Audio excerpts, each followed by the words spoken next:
Wow, we still have the music. Hi, good morning, good afternoon, good evening, wherever you are on the planet, and welcome to our Citizen Science Q&A. We are going to talk about citizen science, and have with me Robin Sgro. Hi, Robin. Hello, everyone. Good morning for us, or afternoon, or night, or whatever time it may be where you are. Yeah, middle of the night, maybe you're watching us, right? It's dedication. Yeah, I'm Franck Marchis. I'm a researcher at the SETI Institute, director of citizen science, and Lauren is an astronomer at the SETI Institute. Yes. And she loves exoplanets. I do love exoplanets. I lead the Exoplanet program for the Unistellar Citizen Science Network, and that's what we will be talking about today. Good. So remember, this is a live discussion. So if you have any questions, please feel free to ask them on the feed or wherever you are watching, on whichever platform you are watching us. And well, let's start directly with the novelty. What's new in citizen science with Unistellar? The novelty is the satellite mode. Yes. All right, so satellite mode, we call that differently, by the way, in the app. I forgot the real name. Satellite surveillance. Exactly. So satellite surveillance is basically the idea of using telescopes, our telescope of the Unistellar network, to observe those satellites. So as you probably know, we went from 1,000 or less satellites 5 years ago to now almost 9,000. Most of them are Starlink satellites. But there will be way more in the future. And this will have an impact at large on astronomy, of course, because satellites are visible at the beginning of the night and at the end of the night. But it's also a very important resource that you need to be able to monitor continuously. So we could use our citizen science to do this kind of activity. And that's a project that we started, I would say, a year ago? Maybe about a year ago. We were in beta for quite a while. Satellites are difficult because the orbits take time to be calculated, etc., etc. But now it's been released. So how does that work? How does the satellite? Yeah, how do you observe satellites? You use our handy dandy Unistellar app. So whenever you open your app to use our telescopes, we have a specific mode for all of our science campaigns.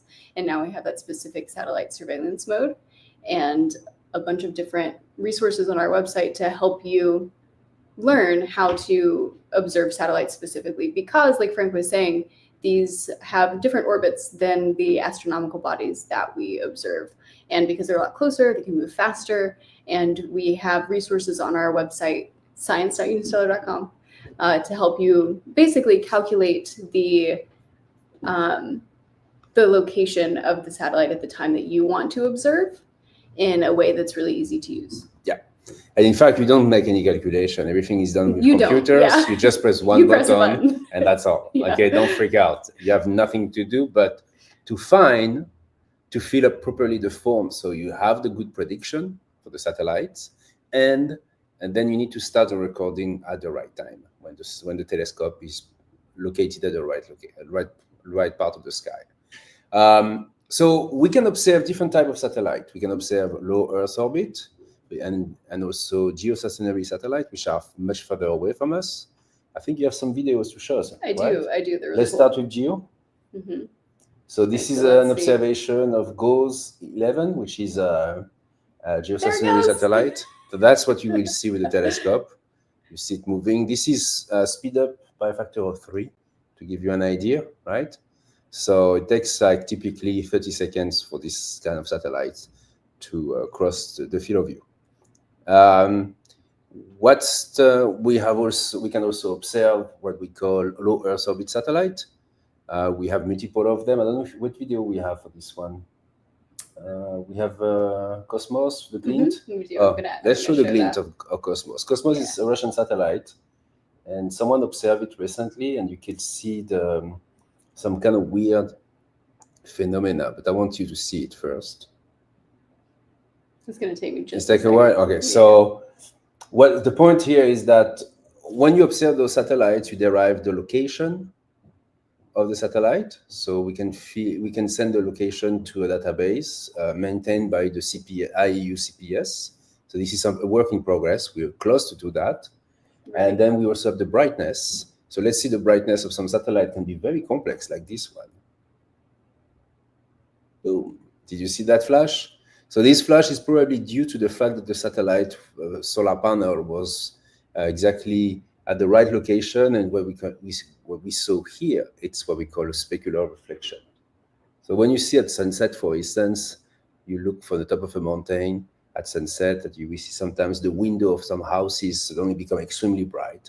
It's because you have this kind of specular reflection. So we have that phenomena as well for satellite. So we love those kind of observations because they show activity around space, around Earth, of course, but they're also useful. Being able to monitor satellite location and brightness could be useful for astronomers in the future to be able to predict when it's the best time to observe a galaxy, or when to turn off your detector because you don't want to have a saturated image because of the presence of those satellites. I think that's all for satellites. Anything? Oh, one thing I want to say, in the mission page, you will see a list of some satellites that we basically decided to put in our database, because we cannot put the 9,000 of them. It would be really overwhelming. Yes, it would be one overwhelming for you, and also a lot of calculation for our servers. So we decided to limit this to, I think, 200 satellites at the moment, and regularly add some and remove some and change the priority, etc., based on the questions that we receive from people who wants to know where the satellites are or the brightness. That's, for instance, was the case for Tanager 1. Planet Labs, who launched the satellite, asked us to run a campaign to monitor it. And also some colleague of mine asked us to observe some of the satellite, like the NVSat, because they're doing a modeling of the shape. What else do we have? Continue. Robusta is not visible. ACS, that was the solar cell of NASA that we observed. And we've been observing for a long time, actually. Yeah, and it's still active, I think. Mm-hmm. And then continue. We have the first Armenian satellite, the ARMSAT-1. And also we have satellite from the Czech Republic, Troll, and Saturnin-1. So have a look at those maps. They're kind of cool. The blue area, the greenish area, tells you where the satellite is visible. So this way you have an idea quickly whether or not you can observe it. Okay, I see we have people joining us from various parts of the world, from Belgium, from Las Cruces, New Mexico, from El Sobrante, California. From Sweden, I think I saw. From DC, from Caen, Normandy, that's where I was born. Did you know that? That's the coolest place ever. That's my favorite place. Caen? Oh my God, she has. And then we have people from Cumbria, UK. Oh, I always wanted to go there. All right, welcome. We are talking about citizen science with the Unistellar network. Yeah. And let's switch to the next topic. Yeah, absolutely. Just in case you were just tuning in and watching us show the satellite missions that are available, you can go to that webpage, science.unistellar.com, and check out our tutorials on how to observe satellites easily with your Unistellar telescope. But I wanted to talk about something super exciting. There is a new comet in town, Comet C 2025 F2 SWAN. And it's called SWAN because late in March, there were observers who were using the Solar and Heliospheric Observatory, which we call SOHO. This is a NASA and ESA mission. They were using the SWAN instrument aboard that spacecraft, and they happened to spy a new comet. So this is brand new. This was late March, so this is only I wanted to say the comet is only a few weeks old, and that's not true. The comet itself is really old, but we have just seen it for the first time. So it's coming from the outer reaches of the solar system in the Oort cloud, and it's been really, really interesting to see, not only because its color, which I'm going to show you here in just a moment. It's really, really striking. It's very, very green. So it has this really green coma caused by the presence of diatomic carbon, C2, and it's basically fluorescing in the sunlight. So it's getting closer and closer to the inner solar system, to the sun. It's exciting the carbon within the comet's coma, which is basically the the ball of gas around the icy and rocky nucleus or core of the comet, and that is causing it to glow green, basically. And these are some of the first observations that have come through from the Unistellar network. I think this one is from Petri in Finland. So thanks Petri. But it's only going to get brighter. So this comet is going to get to its closest point to the sun on May 1st, and its closest point to the Earth on May 2nd, at which point it will be even more striking, hopefully. We've been wanting to take science observations. Our lead comet scientist, Ariel Graycowski, she just announced this to our citizen astronomers, so thanks to those who are already observing. But we want observations of this because when it was first discovered, it got really, really bright. And so astronomers were thinking it may be a naked eye very, very soon. And then that brightness decreased, showing that there was probably an outburst of activity on the comet from a bunch of ices sublimating at the same time. And now that has started to die down. And so it's going to be really interesting to see how this comet continues to react to increased sunlight and heat during its journey. So that's why we need more observations of this comet so that we can track its activity and see what's really going on there, especially because it was just discovered. We saw the brightness increase and decrease really rapidly, so we don't yet have a whole lot of information on what these outbursts are like. But right now it's visible in the northern hemisphere right before dawn, which... You need to wake up at 5:30 a.m. Yeah. I've been trying to convince people in this office to do that with me. Nobody has been doing it. It's true.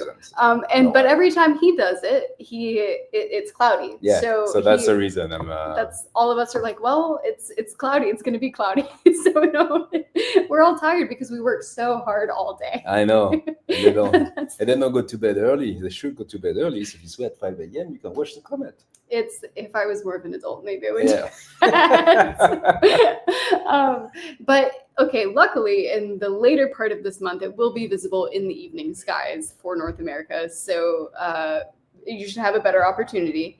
And in the coming months, it's going to travel down to the southern hemisphere skies. So everybody will have a chance to see it. So it's a comet that you should not miss if you have a unistellar network, even if a telescope, even if you don't have a unistellar telescope. It's going to be maybe visible, maybe not. We're monitoring this. We will keep you posted. Ariel is going to post a regular update on our Slack channel, the Comet Slack channel specifically. And we will see. There's another. I love comets because they're unpredictable. You never know what's going to happen. It can be the comet of the century. That it can be basically a blob that's gonna disappear in 5 days. So we'll see. Yeah. It could be a blob. Could be a space blob. Anyway, I was trying to find a good way to express that. I could not. Oh, there's Ariel. Hi, Ariel. Ariel is here. I also have Anna from Marseille, from our Unistellar friends. Bonjour, Anna. Bonjour. Did I do it right? Yeah, you did. Cool. Amazing. Yeah, you say bonjour, which is great. I did. No, you say bonjour, which bonjour. is perfect. All right. We have New Mexico, Philadelphia, Indiana, India too. Wow, we have a lot of people watching us. It's incredible. Today. Thank you. We're talking about citizen science and what's going on right now in space, and specifically in astronomy, and what you can do with your unistellar telescope to help scientists solve the mystery of the universe. So, done with the comet. We're done with the comet. Now we're going to talk about something that will last literally 8 seconds. So, you ready? Your explanation is going to last 8 seconds? No, the event will last 8 seconds. All right. Okay. And it is observable in a very specific part of the world. Okay, so the asteroid 319 Leona, cool asteroid. We don't know much about it. It's a slow rotator. We have an estimate of the shape. We have a new paper coming out soon, basically showing that will occult a bright star, magnitude 9. So, occult a bright star, what does that mean? It's simply that the asteroid will pass between us and the star in the sky. So if you use your telescope and you point at the star and you wait the right time and the right moment and the right location, you will see basically the star disappearing for 8 seconds max. That's the estimate we have. It's actually a pretty long time for an occultation. Yeah, it's pretty good. It's a very good occultation because it's what we call a slow occultation due to the fact that the asteroid speed relative to Earth is make that it's very small. So the occultation will last for a long time. Physically, if you were seeing Earth from above, you will see the shadow of the asteroid moving on the surface of our planet at a speed of typically a few tens of kilometers per second. So it will take minutes to cross from Brazil all the way to Canada. And in the US, it will go through, of course, everybody can see this map quite well, right? It will go from I think is New Orleans, nearby New Orleans. I can't even. All the way to, it can go on our website, but you recognize roughly, right? Milwaukee, probably, something like this, yeah. So if you have a unistellar telescope and you're located not far away from that, this is a cool expedition. It's a cool thing to observe. You take your telescope, you go along in the centrality, we call that, in this band that we have here, and you get ready to observe the occultation. Remember that the timing is important here. Okay, you really need to know when you need to start the recording, because the shadow will pass very quickly. You will see on your screen the star disappearing as well, which is kind of cool. So you know whether or not you miss or you succeeded in getting the occultation. It's also important to miss an occultation. I keep saying that. The success of an occultation is not only to see the occultation, sometimes it's to miss the occultation, because it gives us an idea. We basically have a bunch of chords, we call this, and we adjust the chord to derive the profile of the asteroid. So if you miss the occultation, that means you are slightly outside the area of the occultation. So that gives us an upper limit and a lower limit for the size of the asteroid. What else can I say? There's a lot of technical details here that I can see in my notes. It's a fun thing to do. I love occultation. Generally, what we do, I convince people in this office, so friends, to go with me at 3 a.m. to drive in the middle of nowhere. I drop them to a place, then I drive over there, and then we all set up the telescope, we observe it, and then we pick up everybody back home. And that's dedication, because your driving is very special. Yeah, I drive like a European. I love it. It's going to be at 5:30 UT, so it's probably 11 p.m. or something like this in this part of United States, and later in Brazil. Anyway, it's a cool event. Try to observe it if you're nearby. Look at the map. If you want to know where it's located, where the occultation is, you go to our prediction page, and you will see it. Or you go also. Is it a feature object of the month? Yeah. Mm-hmm. It's a feature observation of the month as well. So you can have the map, you can have everything there. Try to observe it. You will see. We will then release the fitting. Joseph Anoush from the Charles University is our lead on this project. He has been working for years with our team in developing and improving the software together with Peter. So thank you guys, by the way. You've been doing a remarkable job with this. And now we are ready to take more data. We just need your contribution. Yeah. Your turn. My turn. Cool. It's something easy, right? It's gonna be very cool. I'll talk about my favorite. Your favorite. My favorite things are exoplanets and transient events. So I think we've talked about this in our live streams before. The recurring nova T Coronae Borealis. We've basically been watching it for a really long time now, over a year, about a year and a half, because a few years ago, astronomers recognized that this thing could go off any moment. And essentially, when something goes nova, it gets really, really bright, really, really suddenly. And this would go from being a star that is not visible with the naked eye to outshining a lot of stars in our sky. So this would be a really fantastic event to see. And because it is recurrent, it means that this happens on a regular basis. And astronomers have figured out that it happens about once every 80 years, which makes it the like a chance of a lifetime to see this. And what's happening is basically there's two stars, a red giant and a white dwarf. They're orbiting around one another, and a white dwarf is just so incredibly massive. It's like the size of it's the mass of the sun squeezed into the size of the Earth, and it's stealing mass from its partner, which makes it eventually explode. And it doesn't destroy the stars when it explodes, and so this can continue to happen as the white dwarf continues to steal mass from its partner star.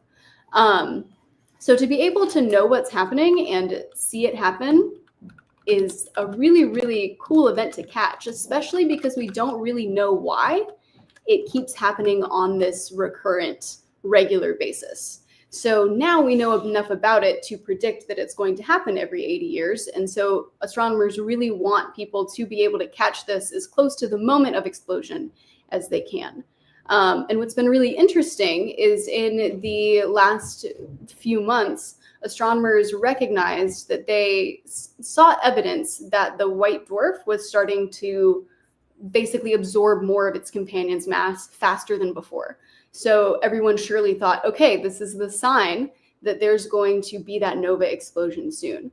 And there was even a research note, which is kind of like a small paper that's not, peer-reviewed, that was saying there's a pattern here, that the orbital period of this binary system is about 228 days, and these explosions seem to happen about every 127 orbits.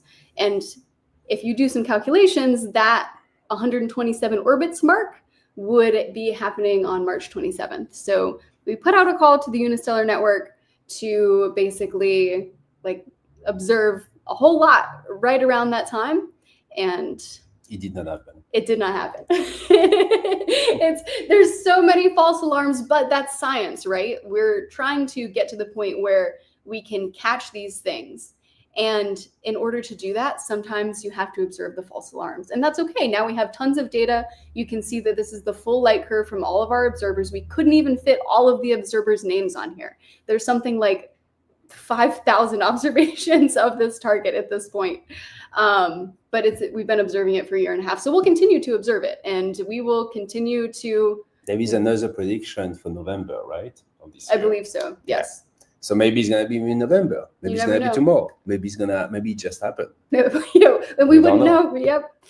That's the beauty of this. It is. I like this uncertainty. I mean, I know people want to be sure and they want to write paper about things that's going to happen for sure. But if you don't know something, it means that you did not yet fully understand it. So there is something interesting to do and to study. So that's why I like it. Exactly. Plus, the only network that can observe this system 24/7 is the Unistellar network, because we have a coverage all around Earth. So we do have telescopes everywhere. And if you combine all those telescopes, there will be always a starry night in the Unistellar network. Exactly. I wanted to say it again because I love this line. It's a beautiful thing. You did great. Okay, so we have more people joining us. Thank you. And we're going to take some questions from people around. Oh, hey, hello from someone from Louisville and Mexico, and Las Vegas, and Pennsylvania as well. Hello. Lehighton. I don't know where is Lehighton. Good. Okay, someone just wrote a question that I want to start with this one. Is that okay? Yeah, that's fine. Absolutely. Hagam Sangavi asked a question. Hello. So what is the definition of open science? So I look online a bit to make sure that I kind of clearly understand what is open science. So open science is a movement. It's a movement basically that wants to make science open, accessible to everybody. So open science can be having publication accessible, having the data, having the methodology, having the peer review process open as well, but also the process of doing science is open. Citizen science is part of the open science. Astronomy is a field which embraces open science and citizen science for quite a while. I mean, we started doing observation with so-called amateur astronomers in the 70s, and this has been increasing in number and in quality of observation over the years. So citizen science has been in existence for quite a while, but now there is this new movement of open science, which I think is important because it gives the opportunity to people to be part of the scientific discussion as well. There is another movement, which also embraces open science, which is called decentralized science, which is more or less the same, except that on the top of that, we use a way for people to incentivize people to participate to science. And when we put a tool, it cannot be stopped, meaning that if you set up a system that does analysis of observation of the sky in decentralized science, when you stop having the funding or the person in charge decide to move on, the project will continue. It will basically rely on itself. Decentralized science is the idea that you build a code, a software, an intelligence, something, and then when you go away, the system continue to be used. And we do that. You can do that by having the code available online, having basically a platform that run this continuously, etc., etc. So we have been embracing here the decentralized science. We have been doing open science for quite a while, in fact, and now we are going to the decentralized science movement. I will talk about this maybe later on as well. And another question. You want to do that one? Yeah, I want to do Gregory's, and then I wanted to do the one that Karen asked. Okay, go ahead. But yeah, Gregory asked, how long do we have to observe this star? I think that he's probably talking about the Tycho? Leona. Yeah. No, Tycho? I don't know. Either one, it's not a very long observation. So for T Coronae Borealis, it's about 20 minutes. 10 minutes. 10 minutes. Essentially the same for the occultation. And so occultation is less than 5 minutes, if I remember. Yeah, so these are definitely observations that you can fit into your life. You can observe right after you make dinner and then go do something else. Yep. Yeah. And you can still contribute to science in that way, which is really, really cool. But I just wanted to clear that up. Yeah, we're not asking you to stay awake all night long to do observations. No, I only do that for Exoplanet. So sorry. Okay. Then we have a question online from Randall? No, the one we got from the exoplanet. Yeah. Oh, Margaret. Margaret, you have it? I don't have it. You don't have Beth it? has it. There she is. Thanks, Beth. And Beth is invisible right now, but she's also amazing. So thank you. Can we go over and clarify the images included in our exoplanet transit reports and how these graphics relate to target size and solar system planets? So I just wanted to pull up, this is actually a kind of new development, which is really neat to be able to share. Thank you so much, Margaret, for asking this. It's an amazing development. It is. Everybody is being blown away by the improvement that you did. I can't tell if he's being sarcastic. No, I'm not. I'm serious. I even told you. I'm just going to assume that this is a compliment. I mean, come on. You remember the diagram we had before? It was really bad. It was really bad. So, but thank you, Margaret. Margaret is part of our team New Mexico, and she's an awesome observer. But this is just an example of one of our new exoplanet reports. So it gives us a lot of different information on the star. It also looks nice.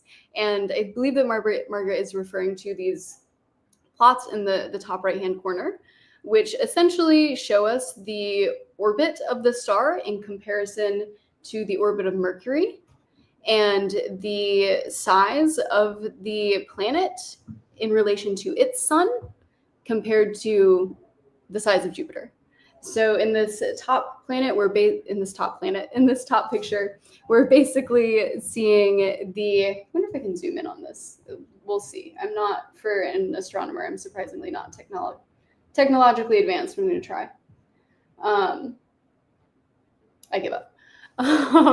We're seeing essentially the way that the planet sits around its star. So whether it transits the star towards the edge of the star's disk or towards the center.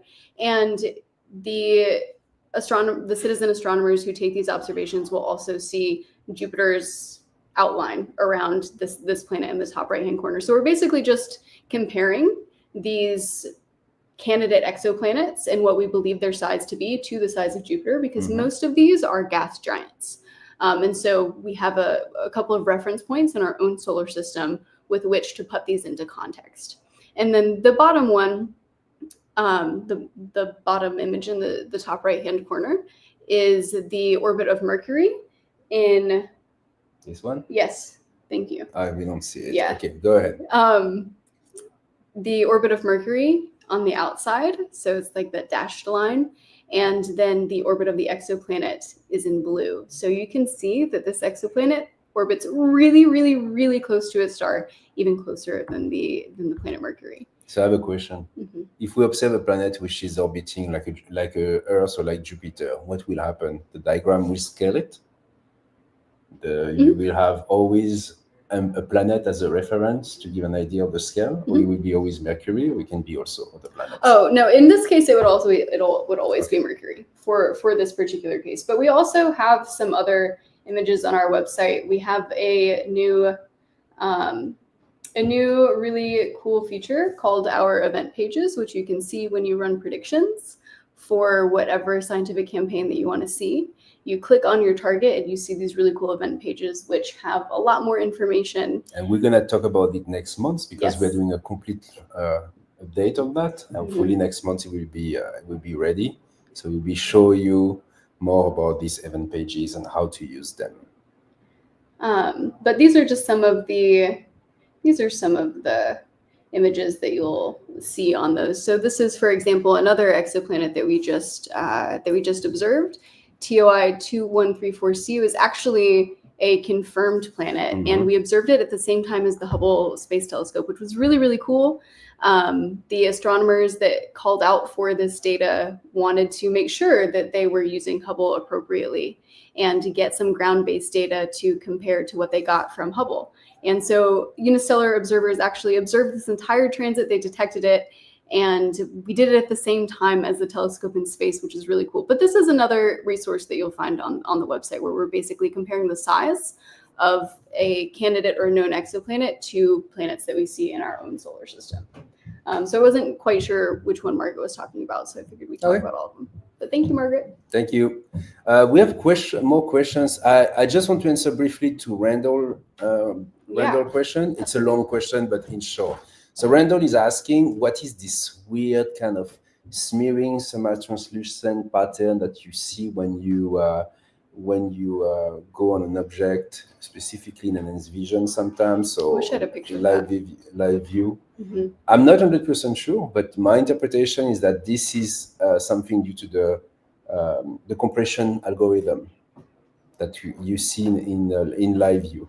And that's the reason you don't see it in the data. When you take the data, there is not such thing. But when you look on the app, you see it. I don't know if you see it in the IBIS.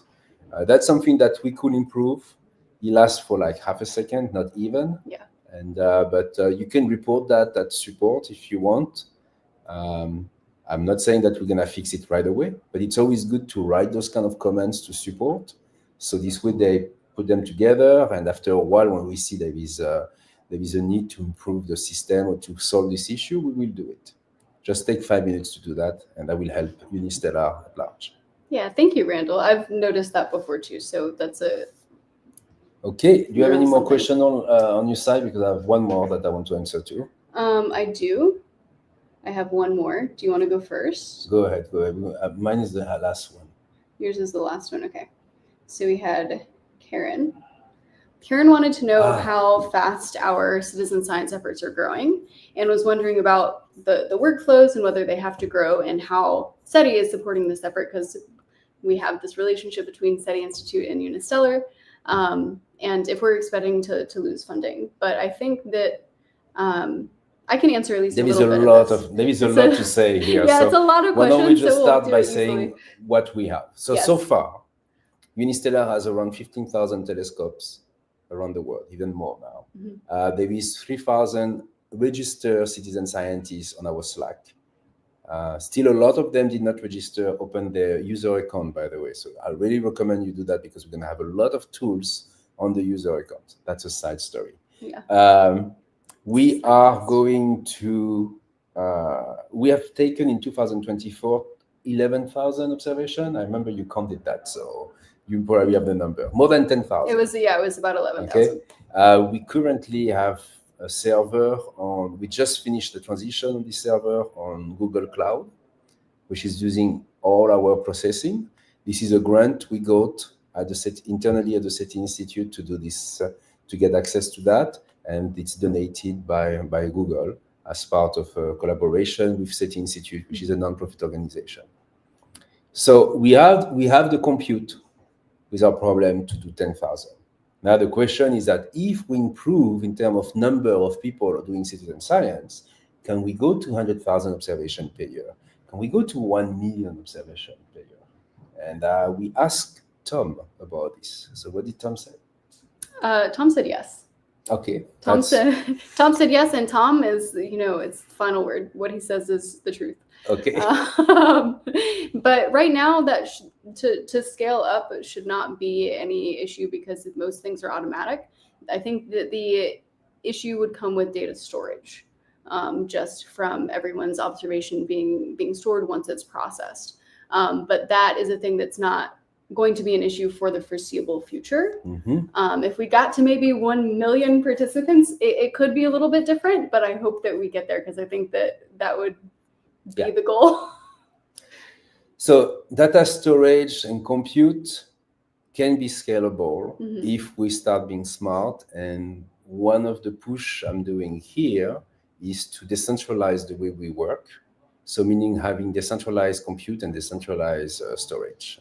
So we're working with various companies in this area, in the Web3, to be direct. One of them is called SkyMapper. You're gonna hear about it in the next 2 months. Get ready to be able to do this kind of analysis on the decentralized platform. So we don't have to store the data in one place. We're not depending on one place. And we also have distributed compute from people making their computer available. You remember SETI at home? Do I personally remember it? Yeah. No, but I know about it. Okay. Well, basically, what we're going to do in the future is to develop something like SETI at home to support the citizen science in astronomy using the SkyMapper platform. Okay, we're going to talk about this in the future, but don't worry, we are set for quite a while here. We have the resource, the compute, and the people. Of course, the issue we have is the uncertainty in funding, and that's something that keeps me awake days and night. And that's why you've been observing the comet at 6 in the morning. Exactly. Yeah. But we will find a solution. I'm an optimistic person, and I know we'll find a solution. We have a question, very simple question to me. We have an answer to that. Tony, how many scientific papers do we have at Unistellar Citizen Science? 20. 20? 20. Not 21? Nothing's ever good enough for him. We have how many we have coming out? So we do have another one coming out. We have a plenty coming out. We do. Come on. Oh, we have at least several in the queue right now. Yeah, we have the one with on the photometry. No, they know. Okay. They know this one on photometry with Amaury as the first author. Yeah. Yeah. This is going to be a very important paper for us because it's basically a paper that shows that the color and the brightness that we have derived from our telescope can be converted into the standard used in astronomy, to simplify. So that means that when we have now the magnitude coming from a star, and in a 3-band we have our detector, we can convert that with a simple-ish equation into the magnitude in V, R, and G. Yeah, it'll be really cool. And there's some other really neat scientific results coming up. Stay tuned, yeah. Yeah, but we have published many of those papers ourselves, and we've also had Unistellar data included on other teams' papers. So that 20 is just what's been published so far, not including things like presentations and other ways that our data is used every day. So thank you. That was a great question. Okay, last question. I love this because that's yesterday we talked about it. Oh, we did talk about this. All right, can you comment? It's After a question from Jenga. Astro. Yeah, she lost a Jenga. We went to a bar and she lost a Jenga. I won at Galaga though. Top score. Top score at Galaga. Congratulations. Thank you. Anyway, so what do you think about the recent discovery of dimethyl sulfide on the exoplanet K2-18b? So the story here is that K2-18b has been discovered 5 years ago. It's an Icean planet. Can you tell people what an Icean planet is? I have not read this paper. Okay, an Icean planet is an ocean planet. So it's basically, supposedly, that's based on what they analyzed from the atmosphere using the Hubble Space Telescope, they seems to have detected a lot of water and so on. So there is liquid water, supposedly, on this Icean planet. You want to say something? I was just going to say that it's really cool how space telescopes get these atmospheric observations. They observe when the planet is in front of the star and get that combined signature, and then when the planet is behind the star, and they're able to subtract out the signatures, basically to isolate the signatures from the planetary atmosphere itself. So I forgot if they detect water or methane and water, but something, and then they run models and say, oh, maybe there is water on this planet. It may be a planet covered with water, like a Uranus and Neptune, but without the atmosphere. And then someone asked for telescope time using the JWST. I forgot his name, I'm sorry for this, for the first author. And 2 years ago, detected using one of the instruments a very, very small signature of an absorption. And they associated this absorption to the presence of dimethyl sulfide. And this dimethyl sulfide, it's a very interesting molecule because it's produced by algae plankton on the surface of the in our atmosphere. So is that a biosignature? The person name is Nikki Madhusudan. We're gonna hear about this person. He's at the University of Cambridge. Anyway, so they asked for time again last year, and they observed the same planet, but this time with a different instrument. Because there was a huge debate at GWST. I remember I was there, whether this small signature was an artifact or was by the instrument or was a real detection. Right. And I didn't read the paper because it was announced yesterday, but the second instrument detected as well the presence of this absorption band of dimethyl sulfide. So I think that the important thing here is that maybe we take this as a true detection. This is what science is all about, right? You have to follow up your results and validate them multiple times. Now it's the interpretation. Yeah. So I didn't read the paper because, as I mentioned, I found out yesterday, like everybody else, to be honest. But I heard rumors about it. I heard that it's a very clear detection this time. So, did we find life elsewhere in the universe? It's an exciting time to be alive. It's pretty cool, no? Yeah. We will see.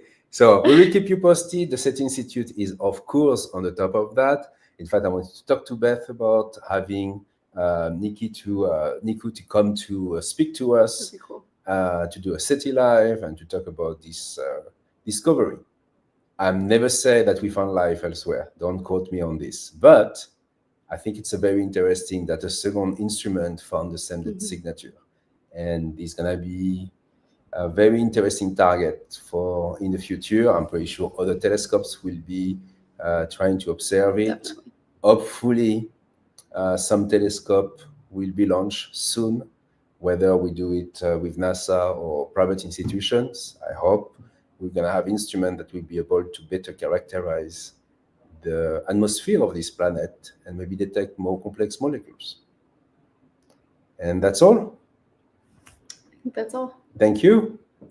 And see you in a month. We're going to have another conversation. I don't think you're coming in a month, though. We need to find a way to make you come here. I'm not. Yeah. We'll have to find an excuse. Find an excuse. Yeah. So. But so many people tuned in from all over the world today. Thank you so much for joining us.